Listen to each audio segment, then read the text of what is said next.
Par contre, il y a les femmes que leur principe, c'est l'argent. Mamie n'est pas honte. Team argent. Je vous salue.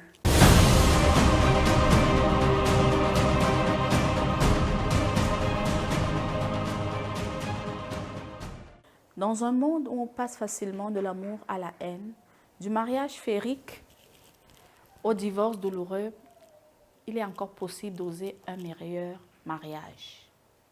Bienvenue au royaume de l'amour. Je suis le mentor Gaël. Aujourd'hui, nous allons voir la phase 2.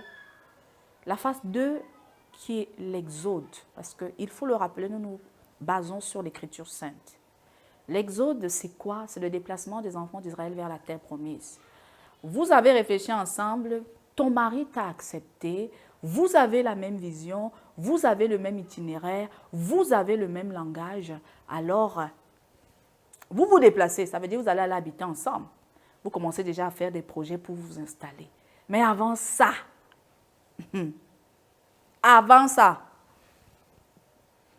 chacun a ses principes. Il y a des femmes qui ne supportent pas l'odeur de l'alcool d'un homme. Il y a des femmes qui ne connaissent pas que l'homme découche.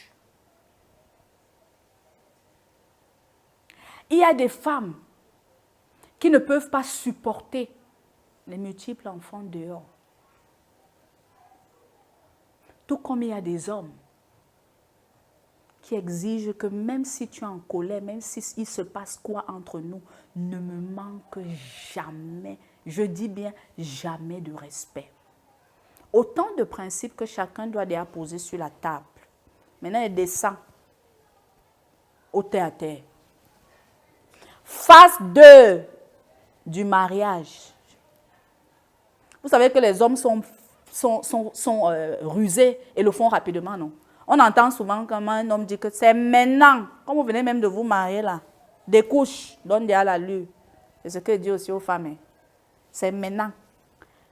Quand vous êtes déjà dans les lobbies avant, que tu dis que bon, mon mari, est-ce que tu acceptes d'être avec une femme qui ne comprend pas qu'on peut faire 2 jours dehors?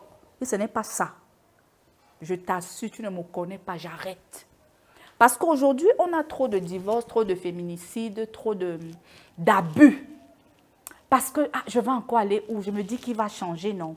Vous avez peur de dire stop à la relation. Je suis venue vous dire que chacun est né seul.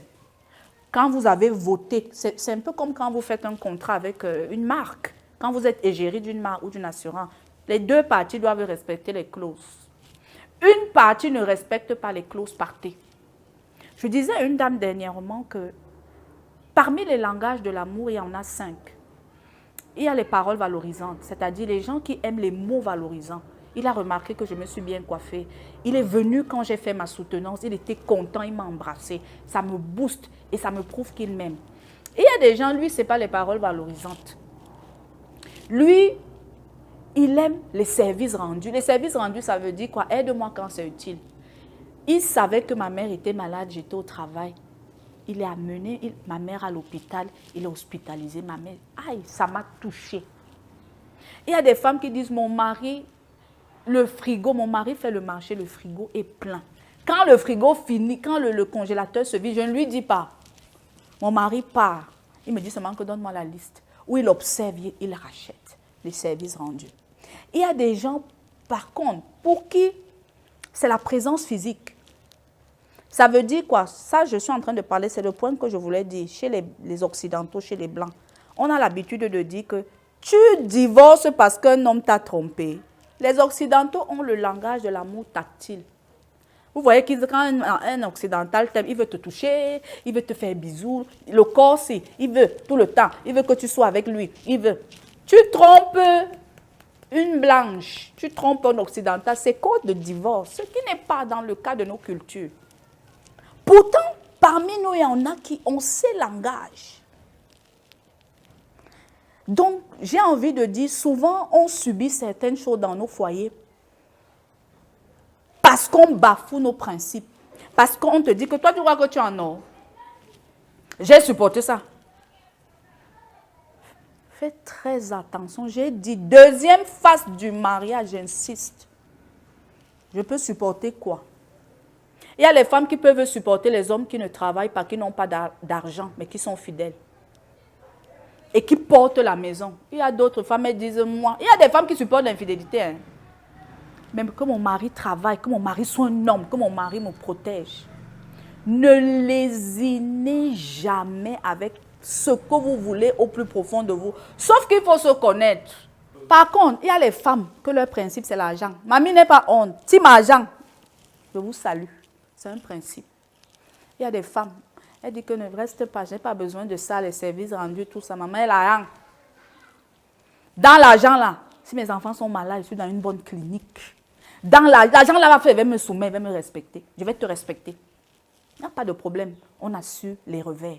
Il y a d'autres qui disent que la beauté est importante. Je veux avoir les beaux enfants. Je ne peux pas dormir avec un homme, il a le gros ventre. Je ne peux pas dormir avec un homme, quand on passe, ou une femme, il faut que quand ma femme passe, on dit yes, il a la femme. C'est aussi les conséquences qu'on peut la draguette zap aussi. S'il n'y a pas eu la première étape que j'ai dit, de l'entente commune. Donc ici, ce que je veux dire dans la phase 2, c'est que chacun a ses principes et je ne banalise aucun principe des gens parce qu'on est divers. On n'est pas pareil. Rassurez-vous de bien vous connaître et dites-vous, moi, qu'est-ce qui est prioritaire pour moi? Avec quoi il ne m'en sort pas si un homme ne me donne pas ça? Dites-vous ça, c'est très important. Pour une autre femme, avec quoi est-ce que ça ne passe pas? Si c'est ça, et que chacun met son tampon, lui aussi va vous dire ça part. Chacun met marché conclu, oui, c'est bon. Vous avez respecté la deuxième phase du mariage. N'ayez plus honte si vous aimez l'argent. N'ayez pas honte si vous aimez le sexe. Il y a des femmes qui disent si on les satisfait pour lui ou des hommes, ils ne peuvent pas. C'est ton principe. Hein. C'est un langage de l'amour. Je venais de parler de ça. Donc, retrouvez-vous. Et c'est important cette phase qu'on appelle les principes ou l'exode. Pour dire, l'exode, c'est le déplacement, l'exploration. Connaissez-vous, hein? Ne sois pas, ah, moi je sortais avec les grands parce que tu marches avec tes amis. Est-ce que c'est toi? Est-ce que tu ne sortais pas avec les types d'hommes, de personnes avec qui tu marchais? Est-ce que tu n'as pas épousé la femme ou l'homme de ta famille? Toi, tu veux quoi? Pourvu que tu assumes. Et que, je répète, là, voilà là où le bas blesse. Les mariages s'effondrent.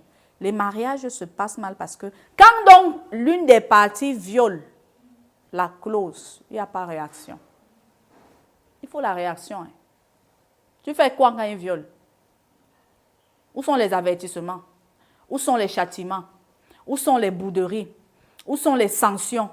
Où sont les... Je te donne encore une semaine pour réfléchir si tu veux vraiment voir, si tu veux vraiment passer le reste de ta vie avec moi. On ne sanctionne pas. Comme on a encore que, ouais, ma bague brille trop, ça va venir. Erreur.